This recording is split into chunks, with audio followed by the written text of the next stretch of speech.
efforts. Thank you. Appreciate your calls as well. We'll be back tomorrow, 7 o'clock Eastern, every day, 7 o'clock Eastern with Washington Journal. More guests and your phone calls tomorrow. What we'll do now is take you to the floor of the U.S. House of Representatives live here on C-SPAN. What they'll do now is morning hour speeches. Folks can come up for 5 minutes or less to talk about any topics they would like. They'll take a break, and then they'll come in at noon for legislative business. And after another short series of speeches, they'll get rolling on this health care debate. This is the repeal of the health care law. Up to 5 hours of debate today, moving into tomorrow, with a final vote on repeal tomorrow. Enjoy the rest of your day.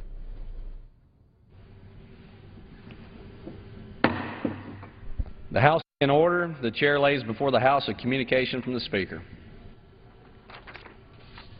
The Speaker's Rooms, Washington, D.C., July 10, 2012. I hereby appoint the Honorable Stephen M. Palazzo to act as Speaker pro tempore on this day. Signed, John A. Boehner, Speaker of the House of Representatives. Pursuant to the order of the House of January 17, 2012, the Chair will now recognize members from lists submitted by the majority and minority leaders for morning hour debate. The Chair will alternate recognition between the parties, with each party limited to 1 hour and each member other than the majority and minority leaders and the minority whip limited to 5 minutes each, but in no event shall debate continue beyond 11:50 a.m. The Chair recognizes the gentleman from North Carolina, Mr. Jones, for 5 minutes. Mr. Speaker, thank you very much. Like all my colleagues, I went home to my home district as the other members go to their districts. I live in eastern North Carolina. So a lot of people, I love my district, and getting the same message. Why are you still in Afghanistan? Why don't you members of Congress vote to bring our troops home? Why are you spending the money we don't have, and our young men and women are getting killed? And again, I'm coming to the floor of the House and reporting on a book I'm reading. It's called Funding the Enemy, How U.S. Taxpayers Bankroll the Taliban. That's the whole issue. We have defeated bin Laden. He is dead. Al-Qaeda has been dispersed all around the world, but we continue to fund a corrupt leader who will not survive in the long term. We all know that, but yet we're playing this little game of spend the American taxpayers' money to keep him in office, and let's borrow the money from the Chinese that we're spending, because that's the way it's happening, to keep Karzai in office. 72% of the American people have agreed with most of us in the House, not all, it's time to bring our troops home. There's not one thing that we're going to accomplish over there. And, Mr. Speaker, when I saw that the national security agreement that the Secretary of State and this administration have signed with Afghanistan, what we're talking about is after 2014, we will continue to have a military presence of anywhere from 25 to 30,000. We'll spend approximately $4 billion a month. That's probably a lowball figure, Mr. Speaker, but $4 billion a month for 10 years, that adds up to about $480 billion in addition to what we've already spent, which is over $1 trillion in Afghanistan and Iraq. And the poor American people are paying the taxes and getting their programs cut for children, for schools, for senior citizens, for health programs, and yet we in Congress continue to fund the war in Afghanistan.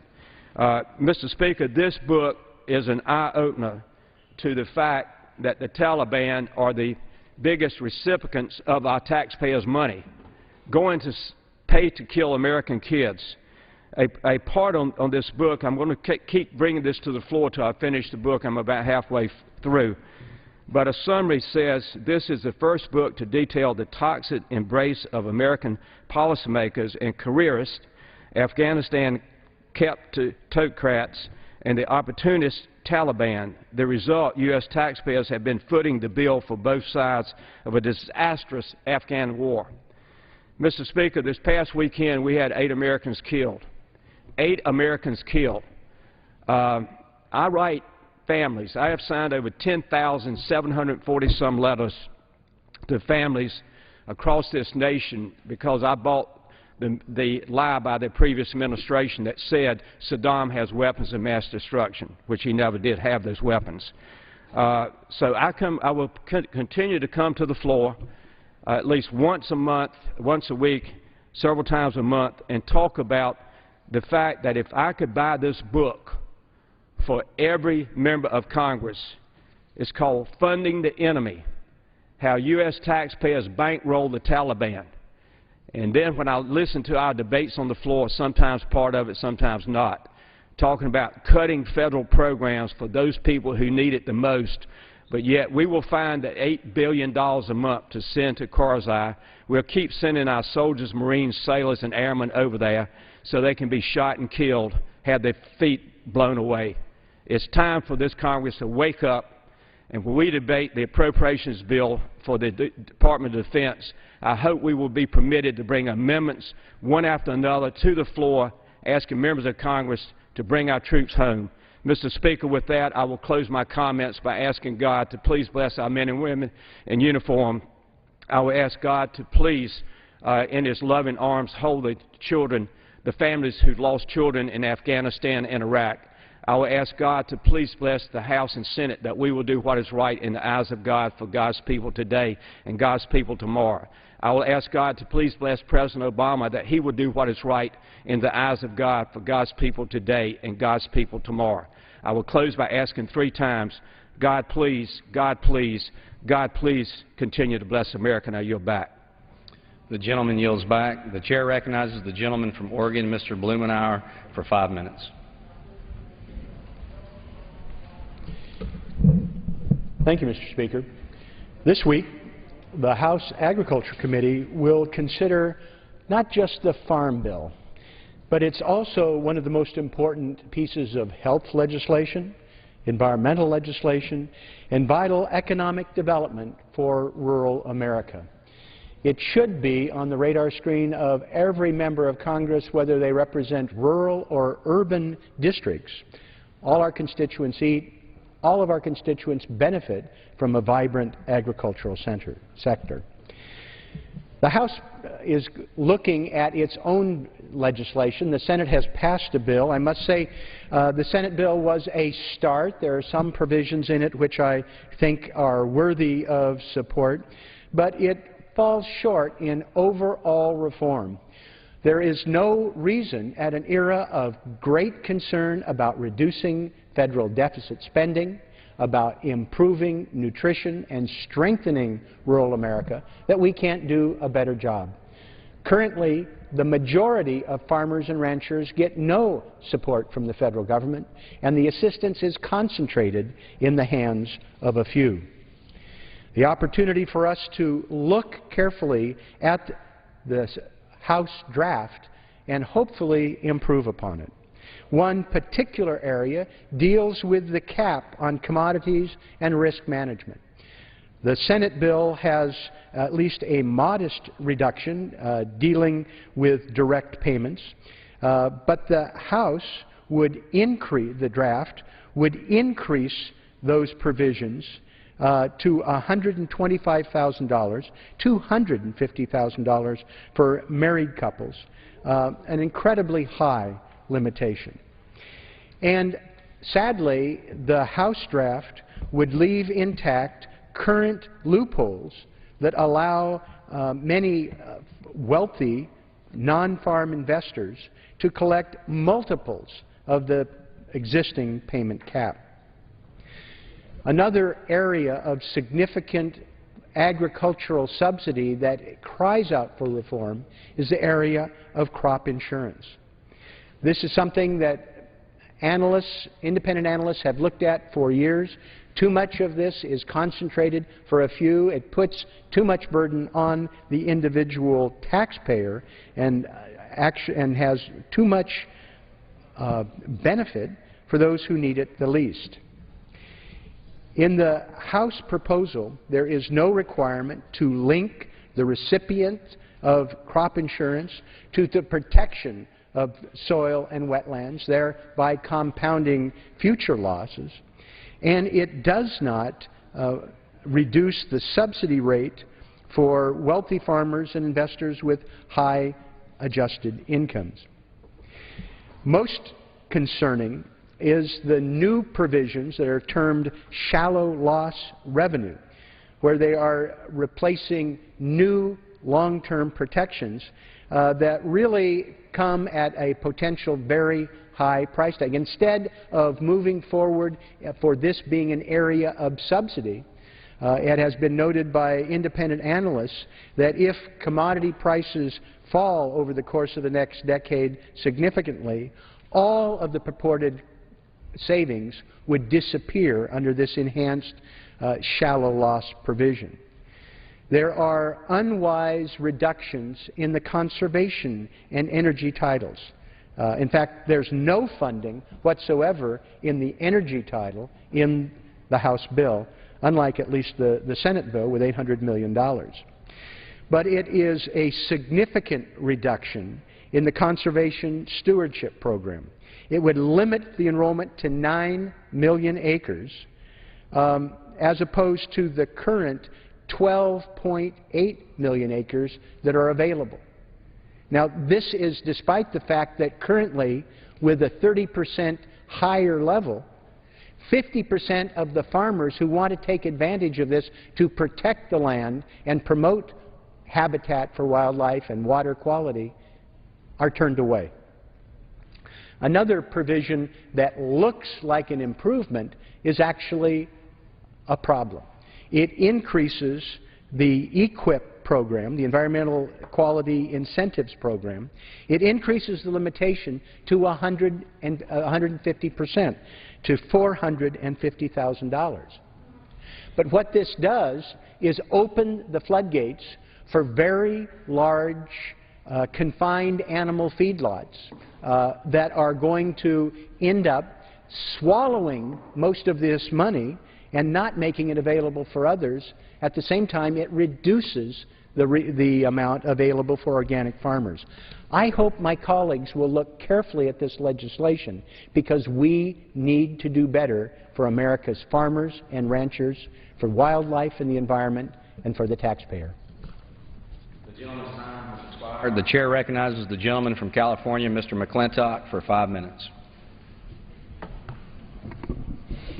Thank you, Mr. Speaker.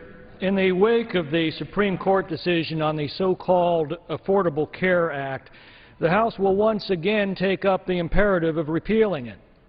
But the Supreme Court decision has much more dire implications for our nation and for its cherished freedoms than merely affirming the government takeover of our health care. In reaching its conclusion, the Court obliterated the fundamental distinction between a penalty and a tax. Congress has the power to lay and collect taxes, and therefore, the Court reasons, it can apply a tax for any reason, even those otherwise outside the confines of the Constitution. In this case, the Court ruled that Congress could not impose a law requiring citizens to purchase a government-approved health plan under the Commerce Clause, but it can impose exactly the same requirement as a tax. If it can't fine you for disobeying, but it can certainly tax you for disobeying. Well, Mr. Speaker, if the government fines you $250 for running a red light or taxes you $250 for running a red light, the effect is the same. What's the difference? Well, actually, there are two critical differences. First, as a fine, as a penalty, the burden of proof is on the government to prove that you ran that red light. As a tax, the burden of proof is on you to show that you did not run it. Anyone who's ever undergone an IRS audit knows exactly what I mean. This decision fundamentally alters the most cherished principle of our justice system, the presumption of innocence. There is a second, even more chilling difference between a penalty and a tax.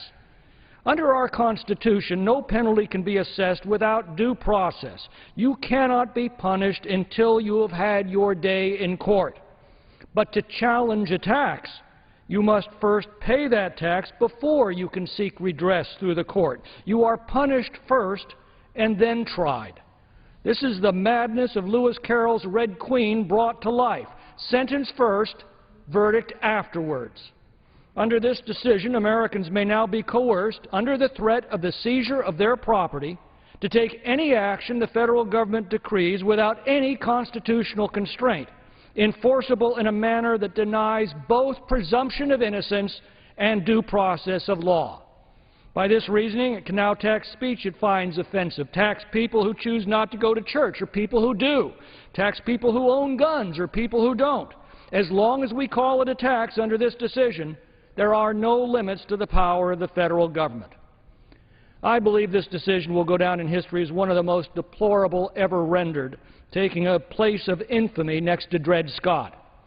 If the court has failed to defend our Constitution, then what appeal is left us? There is one. The Constitution does not belong to the federal government. Its ownership is made crystal clear in its first three words, "We the people." As Ronald Reagan said, the Constitution is not the government's document telling us what we can and cannot do. The Constitution is the people's document telling our government those things that we will allow it to do. Thus, the Supreme Court is not the highest court in the land. That position is reserved to the rightful owners of the Constitution, the sovereign American people, through the votes that they cast every 2 years.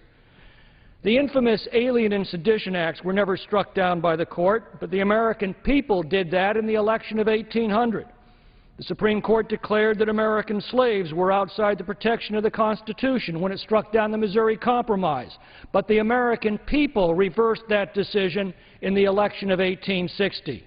So let us pray, while we still can, before that is taxed, that this infamous decision will be repudiated by what is actually and rightfully the highest court in the land, the American people. I yield back. The gentleman yields back. The chair recognizes the gentleman from Oregon, Mr. DeFazio, for 5 minutes.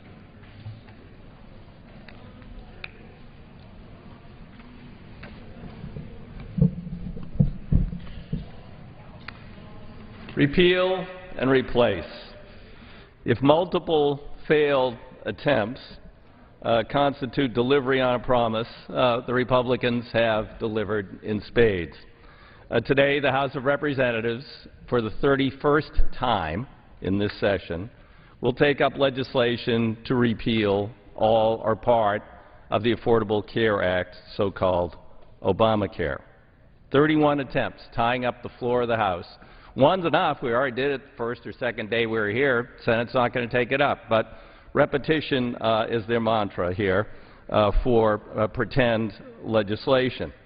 Now, they could take up real legislation.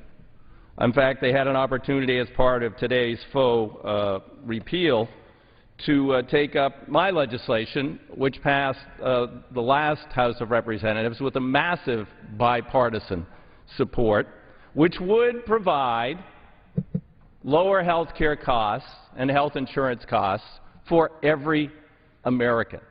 Real legislation.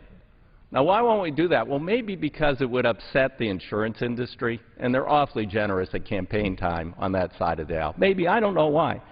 But I offered to the Rules Committee an amendment to take away the antitrust immunity of the insurance industry. Yes, the insurance industry can and does get together behind closed doors and collude to drive up your rates, to exclude your coverage, and do a whole host of other things. Now, they've been somewhat constrained by the Affordable Care Act in some of their collusive practices. Actually, the House version of the bill contained a repeal of the antitrust amendment. The Senate, due to, as I understand it, one Democratic senator, Ben Nelson, failed to include it in their version of the law. We had a separate vote later in the House. Over 400 Democrats and Republicans voted for it. It's common sense. They want to talk about free enterprise. It's not free enterprise when an industry can get together and collude to screw consumers. It's just not. That's not free enterprise. So my amendment was not allowed. So we're just going to have another fake debate about repealing all of Obamacare. Well, let's think about their vision here, because remember, it was repeal and replace. Where's the replace part? Not talking about the replace part. That's strange. I guess they just want to go back to the way things were before, you know, status quo ante. That would be In the 10 years before Obamacare, Affordable Care Act, health insurance premiums up 100%, an average of 10% a year. Let's go back to those good old days. Uninsured, up from 35 to 44 million during those same 10 years. Let's go back to those good old days. Rescissions, wow, the industry could and did refuse to renew your policy or take it away when you got sick due to technicalities. That was called a rescission, a dirty little secret. That was outlawed by the Affordable Care Act. They want to bring that back. Give the industry the right, when you get sick with cancer, to take away your policy even though you've been paying your premium for 20 years at these inflated rates. Then denial of coverage, of course, we'll bring back denial of coverage. Any pre-existing condition. Nope, sorry, we won't sell you a policy. And lifetime limits. They want to bring back all those good old things because they have no replace. They haven't talked about replace. All they're talking about is repeal. Let's put just a few statistics on who would not benefit under their proposal. In my district, 7,400 young Americans under age 26 are on their parents' policy. Nationwide, 3.1 million young Americans have insurance today who won't have it if their repeal bill goes through. Seniors, they're getting a 50% discount in the donut hole that never should have been created. I voted against their donut hole bill and the bill that subsidized the insurance industry and the pharmaceutical industry and didn't do a great job in helping out seniors with their pharmaceuticals. We could have done it for less, straight up, negotiate lower drug prices, and offer a policy at cost. No, they wouldn't do that because the industry didn't like it. Pretty consistent theme here about sucking up to the insurance industry. Then 148,000 people in my district now get free preventative care under their insurance. 54 million people across the country. That goes away when their repeal bill goes through with no replacement. Children with pre-existing conditions, 36,000 in my district have coverage now, 17 million nationwide. Tough luck, kids. You're back off the policy here under the Republican vision for the future of health insurance. Lifetime limits, 230,000 people in my district, 105 million people nationally. Most people don't know their policies have lifetime limits until they get a catastrophic illness and they start to read the fine print and the insurance company stops paying the bills and you go bankrupt. They want to bring back those good old days with repeal this horrible Obamacare. And then we have, the business rebates and on and on. This is kind of a dyspeptic view of the world here. Let's go back to the dysfunctional system we had before. Is Obamacare great? No. Can we fix it? Yes. Should we fix it? Yes. Should we adopt measures that would make it better, like taking away the antitrust exemption of the health insurance industry? Yes. Will they bring those issues up? No. They just want to pretend. It's Pretend Congress Day. The gentleman yields back. The chair recognizes the gentleman from Texas, Mr. Poe, for 5 minutes. Mr. Speaker, I ask unanimous consent to address the House for 5 minutes to revise and extend my remarks. Without objection.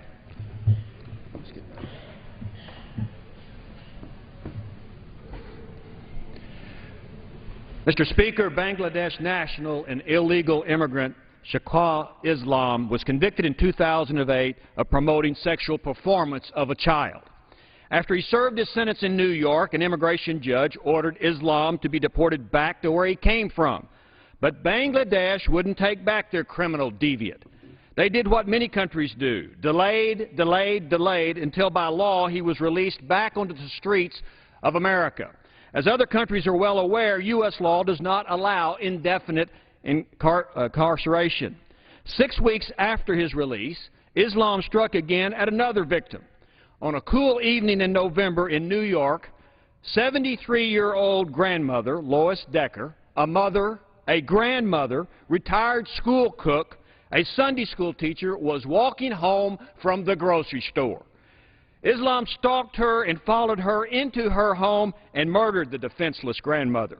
But stealing her life just wasn't enough for him. After Islam left her to die, he stole her car and took off in the darkness of the night. The thief, however, wrecked her car. 2 good Samaritans saw the crash and mistakenly stopped to help him. Then, being the worthless outlaw he is, he tried to steal their car as well. More witnesses intervened and prevented him from stealing that vehicle, but he still fled the scene in yet another stolen vehicle. In June, a judge in New York sentenced Islam to life, where he belongs. Mr. Speaker, currently there are thousands of criminal illegals in our country, just like Islam, that have been sent to prison, ordered deported, but their native countries stall, delay, and eventually refuse to take back their outlaws. Many of those criminals are roaming around American streets looking for more crime and malicious mischief. There is more. Ashton Klein McMurray, a 16-year-old with palsy, when he came in contact with another do-bad. One evening he was walking home from a football game in Massachusetts when he was ambushed, beaten, stabbed, and murdered by Long Hong, an illegal from Cambodia. Hong was convicted of manslaughter, sent to prison, and then ordered deported. But Hong never went back to his native country of Cambodia because they wouldn't take him. Vietnamese citizen Binh Loc was convicted of armed robbery of a Chinese restaurant in California in 1996. He was sent to prison for 10 years and then deported back to Vietnam. But once again, Vietnam would not take him back. So in March of this year, Luck was running loose in San Francisco and murdered 5 people. Mr. Speaker, these are tragic cases that occurred in our nation. There should be consequences for countries like Bangladesh, Vietnam, and Cambodia who failed to take back their lawfully deported criminals. The blood of Miss Decker and these other victims are not only the fault of Islam and the other felons, but also the fault of those countries that refuse to take their outlaw citizens back. Some of the most offending countries are Cuba, Pakistan, Vietnam, Jamaica, and yes, our good buddies, the Chinese. So what should we do? We should do 2 things. 1, U.S. law should allow civil suits against these offending countries for damages without any caps on compensation. And 2, freeze legal visas to nations that refuse to take back their criminals. Mr. Speaker, did you know a similar law already exists in the U.S.? But the State Department won't enforce the law for supposedly diplomatic reasons. According to Secretary Napolitano, DHS and the State Department are working with these offending countries to resolve these matters, that being the folks that are getting murdered in the U.S. So I've introduced legislation that removes the uncertainty and the weak knees of bureaucrats and requires the State Department to follow through with visa sanctions against these countries. Time to play a little diplomatic hardball with these nations. After all, Americans are dying because these lawfully deported illegals don't go back where they come from. It's time to make these crooks and misfits the problem of their home country rather than continue to remain our problem. Otherwise, more grandmothers are going to die in America, and that's just the way it is. The gentleman yields back. The chair recognizes the gentleman from Michigan, Mr. Clark, for 5 minutes.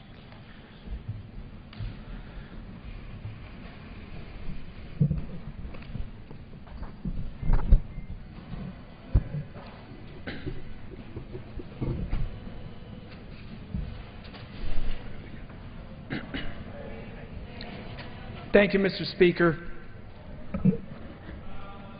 I am here along with my good friend and colleague, the gentleman from South Carolina, Mr. Scott, to address a national crisis that's facing us today. Too many of our young African American and Hispanic men cannot read. They're dropping out of school and they're ending up in prison. Without the skills to be able to get a job, many of these young men, they lose hope and they resort to crime. I personally understand to a certain degree what these young men are going through. I lost hope myself in my early 20s. Raised as a single child, my parents were deceased by the time I was 19. I dropped out of school, ended up being unemployed, resorted to food stamps. My food stamps were ultimately cut off. At that time, I felt I would never make it in life, and I gave up. Now, several factors intervened to help save me. One was my godmother, Octavia Lyons. She wasn't a college graduate, and she wasn't a professional woman. She was a domestic cleaning lady like my mother, and she was raised and educated in segregated Mobile, Alabama. But she understood the value of working and the value of education, and she demanded that I do something with my life. The other factor that motivated me directly to go to school again was the fact that I was able to go to the Detroit Public Library. I caught the bus and I started reading books on visual artists. And it inspired me to go back to school to study fine arts again. But the point is, I had the ability to read, and reading helped save my life. I want to now yield my time to my good friend, Representative Scott, the gentleman from South Carolina. Thank you, Congressman Clark. Let me just thank Mr. Clark for focusing on the issue of education and specifically the issue of literacy. And I will say that as a kid growing up in a single-parent household myself, living in poverty, I did not value education as a youngster. And so by the time I was in high school, I was flunking out. I failed the 9th grade. I failed world geography, civics, Spanish, and English. Now, when you fail Spanish and English, they don't consider you bilingual. They may call you bi-ignorant. And that's where I found myself, because I had lost hope in life. And I had a mother who believed strongly in the power of education. And because of her discipline, her involvement, and her focus, I found the path back towards prosperity, which started with education. And as chairman of county council a few years ago, I recognized that the incarcerated population of Charleston County was highly represented by young people, mostly men, who were functionally illiterate, coming from single-parent households and living in poverty, as I did. And so the value of education cannot be overemphasized enough, and the necessity of public-private partnerships to address this issue is an absolute necessity, because our nation faces a crisis. And I yield back to my good friend, the gentleman from Michigan. Thank you, Representative Scott. And to the American people, we want to show that even though this Congress many times is divided based on ideology and party, he and I'm one of the most liberal members of this House, and my friend, the gentleman from South Carolina, is one of the most conservative. But we both agree we've got to address this national crisis. We've got to save the lives of our young black and Hispanic men. And by doing so, we're going to help strengthen our economy. We'll help create jobs. This is a national call to action for all of us in government, schools, libraries, and business, our charities and our families to all work together to help educate our young men on the value of reading and to teach them to read. And I yield back my time to my friend from South Carolina. Mr. Clark, I would say that without any question, the issue of education is not an African-American issue. It's not a Hispanic issue. It is an American issue. It is an American tradition that all access in this nation, the power of freedom, comes from the power of education. And to the extent that we can stand here together as one of the more conservative members of the House, and certainly one of the more liberal members of the House, focusing on the same problem. We may not even agree on all the paths to solving this problem, but we can agree on the necessity of addressing the issue of literacy. And if we can work together, finding paths for the American people to focus their attention, finding paths for Congress to focus our attention, we find paths to the solution. I agree, my brother. I'm going to work with you on this. Thank you, Mr. Clark. Thank you.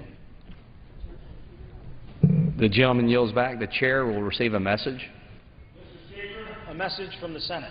Mr. Speaker, Madam Secretary. I have been directed by the Senate to inform the House that the Senate has passed S. 1379, cited as the D.C. Courts and Public Defender Service Act of 2011, in which the concurrence of the House is requested. The chair recognizes the gentlewoman from North Carolina, Ms. Fox, for 5 minutes. Thank you, Mr. Speaker. Mr. Speaker, it is with sadness that I rise today to honor the memory of Major Ryan S. David of Boone, North Carolina, who was a member of the North Carolina Air National Guard. On July 1st, his Charlotte-based C-130 crew crashed in South Dakota while battling the state's White Draw Fire. Major David was an experienced navigator who joined the National Guard in 2011 after completing active duty service in the U.S. Air Force. He is survived by his wife, Jenny, and his infant son, Rob. Along with Major David, Lieutenant Colonel Paul Michael of Mooresville, Major Joseph McCormick of Belmont, and Senior Master Sergeant Robert Cannon of Charlotte gave their lives in service to our country. There is no question of the bravery and commitment of these men, and we are very grateful to them. My heart goes out to the families of these heroes and their Air National Guard colleagues. May God grant them comfort in this time of loss, and may He bless the sacrifices of these fallen. I yield back the balance of my time. The gentlewoman yields back. The chair recognizes the gentleman from Kentucky, Mr. Yarmouth, for 5 minutes. Mr. Speaker, every 44 seconds, a 2013 Ford Escape comes off the line at the Louisville Assembly Plant. The Escape's parts make their way along 20 miles of conveyors inside a 3 million square foot facility that stretches a mile from corner to corner. Inside that facility are more than 4,200 Louisvillians and a few Hoosiers operating state-of-the-art machinery capable of producing 6 different vehicles. Ford has a long and robust history in Louisville. The company has been manufacturing vehicles in Derby City since the Model T in 1913. The Louisville Assembly Plant opened in 1955, and since then has produced the Ford Ranger, the Bronco II, and the Explorer, to name just a few. Across town, the Kentucky Truck Plant has been operating since 1969 and employs nearly 5,000 workers. For years, both plants thrived, and with them, families. Just recently, a woman who now works at Ford told me that her dad had worked there for 50 years. Stories of Ford careers that span lifetimes and generations aren't rare in Louisville. There are fathers and daughters who have built careers side by side on the line. But by 2008, the Louisville Assembly Plant was outmoded and the U.S. economy was in crisis. The plant's future was clouded with uncertainty. Workers came to work every day not knowing whether their jobs would be there tomorrow. Ford needed to innovate. It needed to produce vehicles that the American people could afford, that were sleeker and more fuel efficient, and that met a changing desire among car buyers who wanted more dynamic, economical vehicles. But the company needed a financial bridge to do it.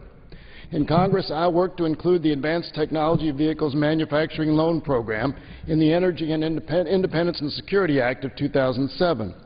Ford received a $5.9 billion loan through the program, which allowed the company to invest $600 million in the Louisville Assembly Plant and to remap their future. In 3 years, the Louisville Assembly Plant has gone from uncertainty to a complete retooling. Last month, I was proud to join Ford officials and hundreds of workers to unveil what is now the biggest and most flexible high-volume Ford plant in North America. The plant has added more than 3,000 jobs, and the increases in production have led to thousands more at suppliers, of which there are 500 for the new Escape model alone. Ford also worked with the UAW to renegotiate its contract and add a 3rd shift at the plant. By the end of this year, the company will employ more than 8,000 people in Louisville. The positive relationships forged between organized labor and Ford in Louisville should serve as a model of compromise and cooperation for the rest of the nation. The Escape is a success story of American ingenuity and innovation for the private sector, for organized labor, and for the federal government. And it's a victory for Kentucky. Ford's new investments at the Louisville Assembly Plant and the Kentucky Truck Plant are expected to contribute more than $800 million to our Commonwealth's GDP. Let's be clear. This happened because of the leadership at Ford, UAW, and our unparalleled workforce. But none of it would have been possible without key government investments to advance large-scale innovation. There were some who said we should let the auto industry fail. In Louisville, that would have meant putting thousands of Ford workers out on the street. It would have meant that the thousands of workers at supply companies who provide parts for the new Escape would have been updating their resumes instead of assembling Ford's newest, most advanced models. And it would have been an admission that in America, our best manufacturing days are behind us. We're proving that wrong every day in Louisville and across the country. Over the past 28 months, American manufacturers have created nearly 500,000 jobs. That's the strongest period of growth in manufacturing employment since 1995. and it's because we are using strategic federal investments to spur innovation and leverage private sector investment. Just this month, the AP reported that Ford Motor Company's sales rose 7% in June. The reason? Strong demand for the new Escape, which is selling at a higher rate than ever before. There are still plenty who say government is part of the problem, not part of the solution. But since at least the 1940s, we have known and generally acknowledged that the market cannot do it all on its own, and there is a role for government in pursuing short and long-term economic growth and prosperity in this country. You can find it in Louisville. Our workers, Ford, and government partners, federal, state, and local, have shown just how successful we can be working together to build the vehicles of the future and the innovations that keep our city and our country on the leading edge of manufacturing. I yield back. The gentleman yields back. The chair recognizes the gentleman from Pennsylvania, Mr. Murphy, for 5 minutes. Thank you, Mr. Speaker.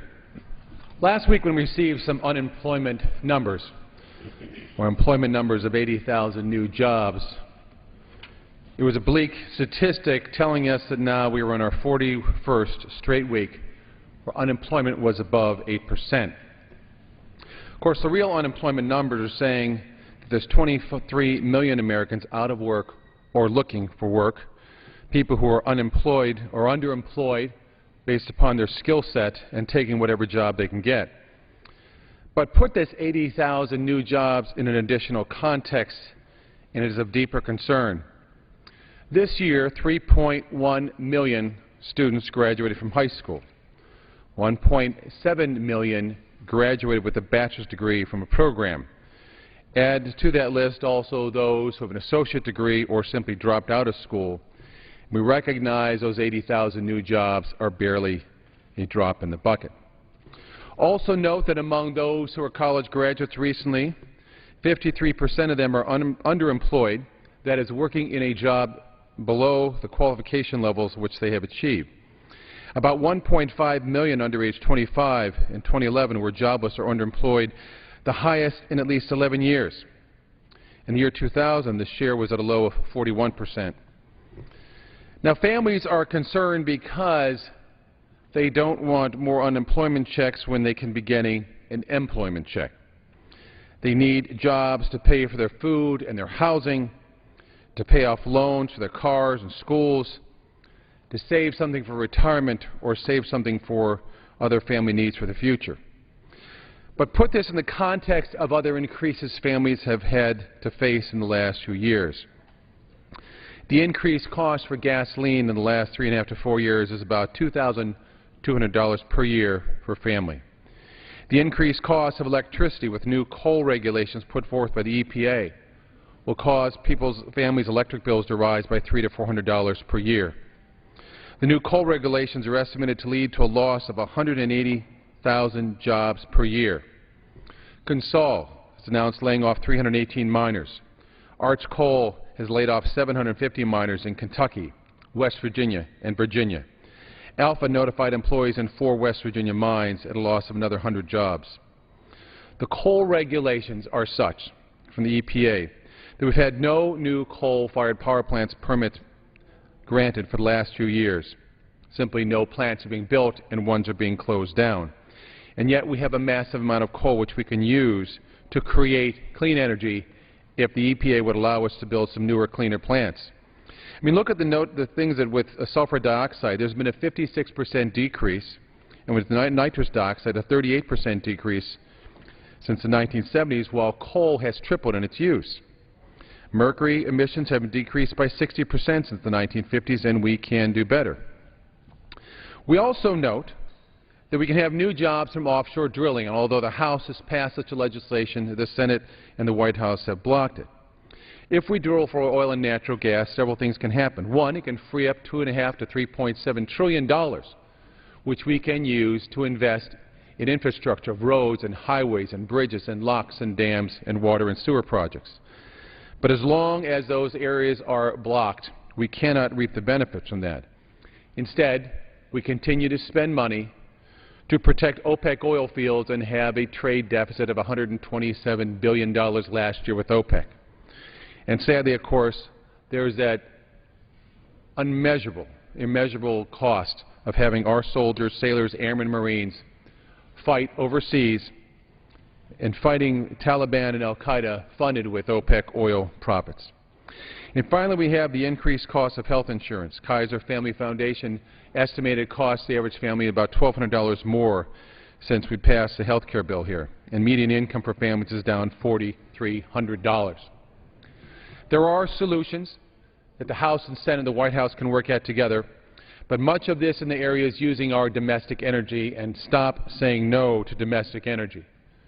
Although an all-of-the-above policy that includes wind and solar is valuable, we cannot create jobs by also saying no to coal, 10 federal agencies trying to block natural gas drilling, and everyone dropping the ability to drill for oil.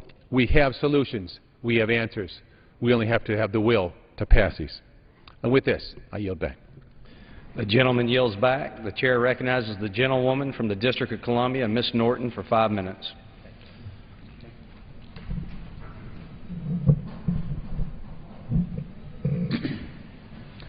Thank you, Mr. Speaker. American women have been outraged about Republican attacks on reproductive health this term. We saw it in the decision that was later reversed by the Susan G. Komen for the cure when they initially pulled funding for Planned Parenthood for breast cancer screenings. And we saw it again in Republican attempts to defund Planned Parenthood, and then again to block access to contraceptives as part of health insurance. More seriously, beneath the radar, there has been a far right-wing campaign, as announced by anti-choice forces, that will emerge today in the markup of H.R. 3803, a frontal attack on abortion rights as guaranteed by Roe v. Wade. Representative Trent Franks, the sponsor of 3803, and anti-choice forces have unleashed a full-fledged attack on Roe and the nation's women, using women in the nation's capital as pawns. The District of Columbia Pain-Capable Unborn Child Protection Act, a bill without any scientific basis, seeks to ban all abortions in the District of Columbia after 20 weeks of pregnancy, with new, very limited exceptions. However, Roe v. Wade requires viability to be determined only by a physician and not by statute. Although the bill is nominally addressed only to women in the District of Columbia, it seeks to rally the most extreme Republicans by achieving a federal imprimatur, however bogus or limited, for use in an ongoing campaign across the nation to get states to defy the law of the land under Roe v. Wade. Several conservative states have already passed similar laws, but neither congressional Republicans nor anti-choice organizations have the nerve to proceed in the usual way with a post-20-week abortion ban bill for the nation, because they know that women and their supporters would angrily turn back such an attack on Roe v. Wade. The full and equal American citizens who live in the nation's capital, pay federal taxes, go to war, demand to have their laws respected, especially by unaccountable members of Congress.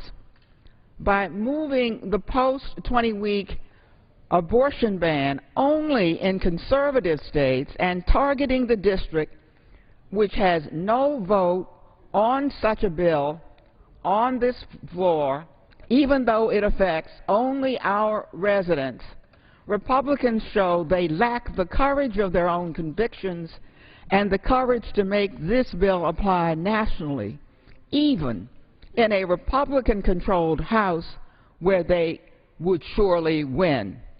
They target the District of Columbia women because they fear the wrath of the nation's women a nationwide bill would surely bring.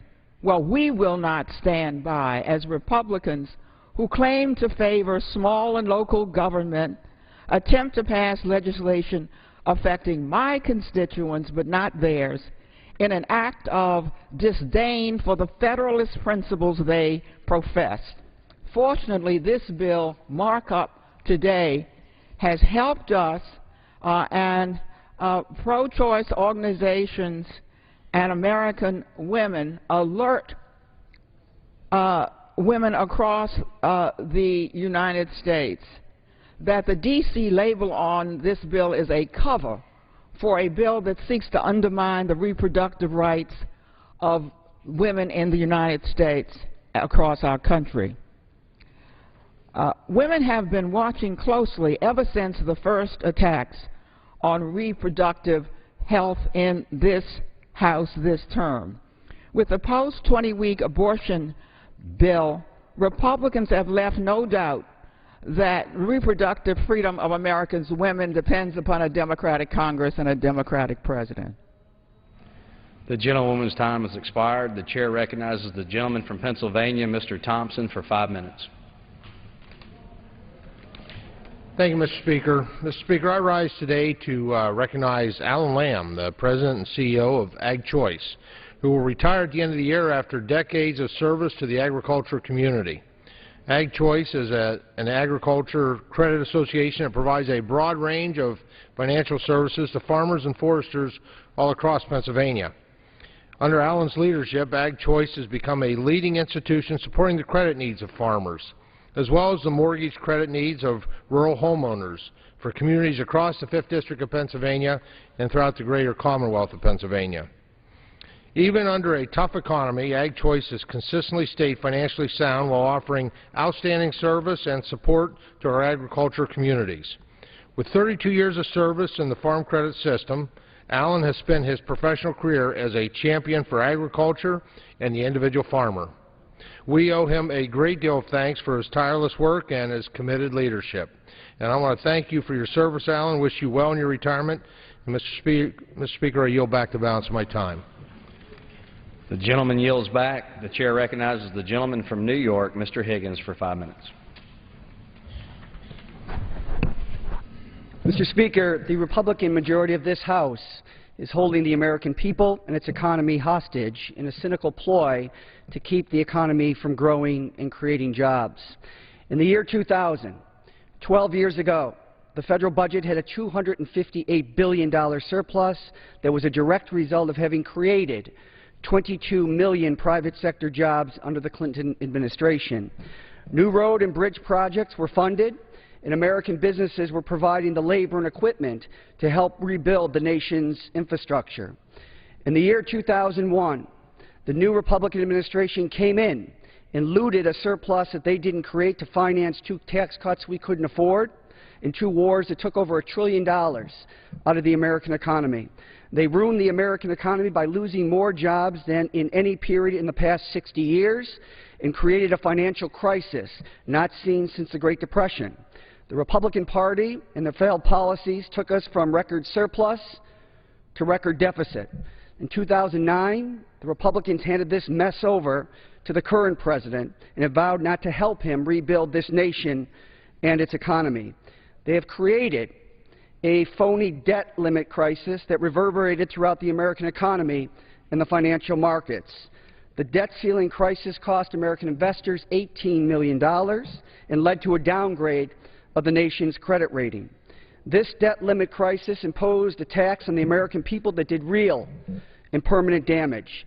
Default, or the threat of default, will exact more economic damage on an already fragile recovery, and they're threatening to do it all again later this year. This despite the fact that the House Republican budget resolution spends $1 trillion more than it takes in revenues. The logical consequence of their budget, the Republican budget, is to raise the debt ceiling. We need to nation build right here in America. Our nation's roads and bridges are falling apart.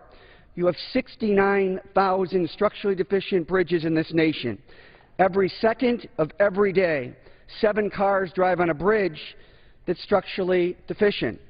The Senate and the House just passed a $105 billion transportation bill to spend less than $53 billion in each of the next 2 years.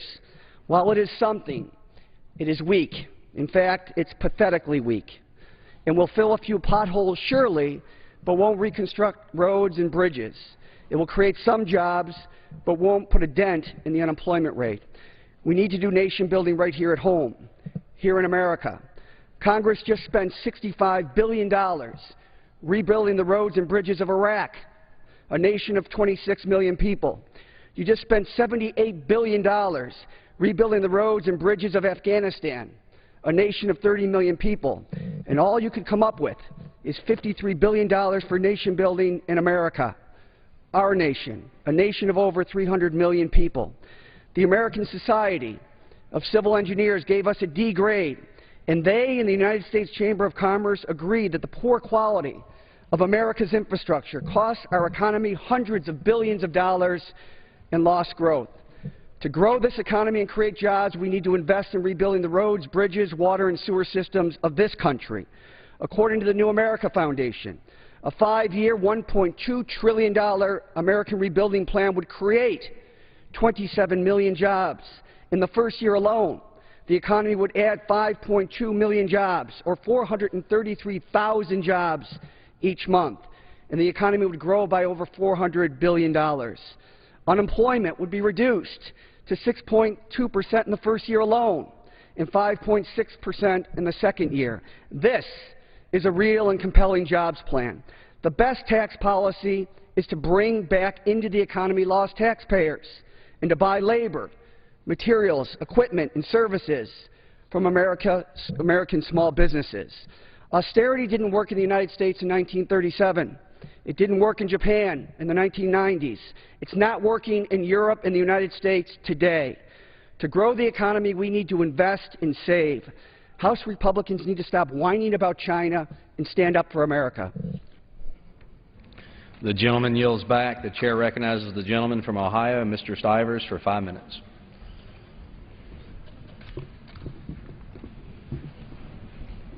Thank you, Mr. Speaker. The House and Congress this week should pass the health care repeal bill because the President's health care bill is making the economy worse. I saw a recent poll that said 50% of small businesses are less likely to hire new employees because of the health care bill. As an example, in my district, I spoke to a small business owner who's scared to hire his 50th employee because it would subject his company to the mandates under the health care law. Greg Fortney, who's a small business owner, told me of his great concerns about the health care law. He said it would prevent him from expanding his operations and giving his employees a chance to grow their own businesses. To comply with the health care law, it would take all of the profits from his business, his annual profits, just to comply. We need small business owners focused on creating jobs, not worrying about complying with a new mandate. And it will tax our families that are struggling. Just last night on a telephone town hall, I heard from a real estate agent who was concerned about the 3.8% tax on sales of homes that would go into effect in January of 2013. On a $100,000 home, that's $3,800, and it could make the difference between somebody being able to sell their home for a profit and a loss. So this isn't on the gain, this is on the net price. It has nothing to do with the health care bill. It was just a way to pay for the extra costs in the bill. The bottom line is the health care bill is making the economy worse. It's hurting job creators, and it's hurting our struggling families and hurting real estate values. We need to repeal it and start over by focusing on cutting costs in our health care system and improving the efficiency. If we have a real crisis in health care, it's a crisis of cost. Thank you. I yield back the balance of my time. The gentleman yields back. The chair recognizes the gentlewoman from Florida, Ms. Wilson.